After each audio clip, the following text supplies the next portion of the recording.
প্রত্যয় হিরণ রে চিনুন না, এরম লোকের সংখ্যা খুবই কম আছেন। বর্তমান জেনজি জেনারেশনের প্রায় অধিকাংশ মানুষই প্রত্যয় হিরণ রে চিনুন। প্রত্যয় হিরণ কিন্তু একবার জোয়ার সাইড প্রমোট করিয়া জেল খাইতে আইছে। তাহলে হঠাৎ করে কালকে দেখতেছি একটা পোস্ট করছে, আমি করলে জেল, মানুষে করলে লাভ রিয়েক্ট। আসলে এই কথার মাহাত্ম আমি বুঝবার পাইছি না।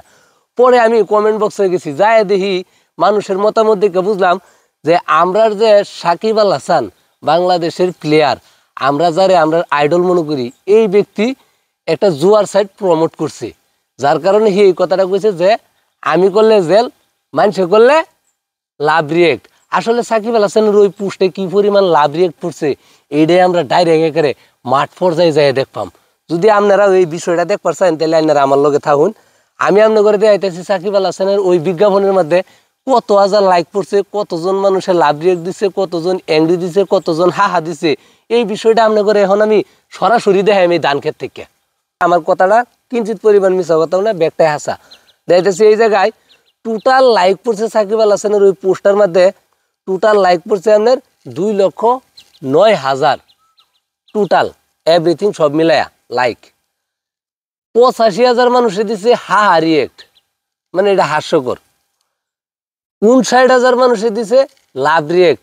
তাইলে দেখুন 59,000 মানুষ লাভ রিয়েক্ট। লাভ রিয়েক্ট মানে কি? ভালোবাসা প্রকাশ করা, মানে জোয়ার সাইটারে ভালোবাসে সবাই, এটাই বুঝাইছে। কেউ বুঝা বুঝাইছে, কেউ না বুঝা বুঝাইছে। আর লাইক পড়ছে 41,000। লাইকের সংখ্যাটাও কিন্তু কম না। পোস্ট অনুযায়ী এনে কোন রিয়েক্টটা থাকার দরকার সবচেয়ে বেশি, এটা আমি খুব ভালো করেই জানি। কিন্তু জনগণ কি এটা করছে? জনগণ এটা করছে না। তারা কিন্তু ঠিক তারা ভালোবাসা জানাইছে। 41,000 লাইকের পরে আইতেছে অ্যাংরি রিয়েক্ট। অ্যাংরি রিয়েক্ট আইছে 11,000। মানে হঠাৎ করে মানুষের রাগ উঠতে পড়ছে। ওই যে 16 মিলিয়ন ফলোয়ারের একজন সেলিব্রিটি, তারা তো সবাই কম বেশি ভালোবাসে। যেই কাজটা করছে এইটার প্রতি অনেকেরই রাগ উঠছে, যার কারণে অ্যাংরি রিয়েক্ট দিছে 11,000। কেয়ার করছে 10,000 মানুষে। মানে বুঝবার পাইছেন তো বিষয়টা, কেয়ার করছে। কেয়ার মানে সাকিব আল হাসানের খুব কেয়ার করে না, এরকম ভক্ত আছে না, এই ভক্তের কথা কইতেছি। তারা কেয়ার করছে 10,000 মানুষ। আর সবচাইতে কম সংখ্যক মানুষ যারা দুঃখ পাইছে, এই সংখ্যাটা খুবই কম। আমি দুঃখ পাইছি, ঠিক আছে, অথচ আমি তো অন্য রিয়েক্ট দিছি না। অন্য রিয়েক্ট দিছে মাত্র 1100 মানুষে দিছে কাইন্ডা দেওয়ার রিয়েক্ট, অর্থাৎ স্যাড রিয়েক্ট। অবাক হয়ে গেছে 997 জন মানুষ। তাইলে আপনারা পরিসংখ্যানটা বুঝাইলাম কি, মানুষ কোন মুহে আছে, মানুষ কোন মুডে আছে, কোন পজিশনে আছে, কোন লেভেলে আছে। আমরা অনলাইন সবাই ব্যবহার করি, কিন্তু এর সঠিক ব্যবহার আমরা এলাও জানি না। আমি ধান খাইতে থেকে আমনে করে শেহাই দিয়ে যাইতেছি কোন পোস্টে কি দেওয়ার লাগবো। এই যে সাকিব আল হাসান, এটা তো জাতির লেগিয়া খুবই কলঙ্কজনিত একটা পোস্ট দিছে। আমরা যুব সমাজের জুয়া খেলার লেগিয়া উদ্বুদ্ধ করে দিছে।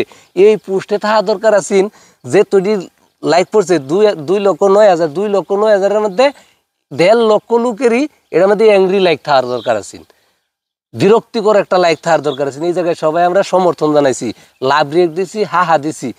আমরা অনলাইনে আমরা সবাই চালাই, কিন্তু এর সঠিক ব্যবহার আমরা কেউই জানি না, বুঝছেন। ভালো থাকবেন সবাই। আর সাকিব আল হাসানের এই সমস্ত কর্মকাণ্ডের প্রতিবাদ করুন। ওখানে যদি প্রতিবাদ না করুন, তাহলে একটা সময় এই সাকিব আল হাসান আমরা ভিক্ষার থালি লওয়াই দিব, জুয়া খেলাত গোষ্ঠী ধরে নামাই দিব।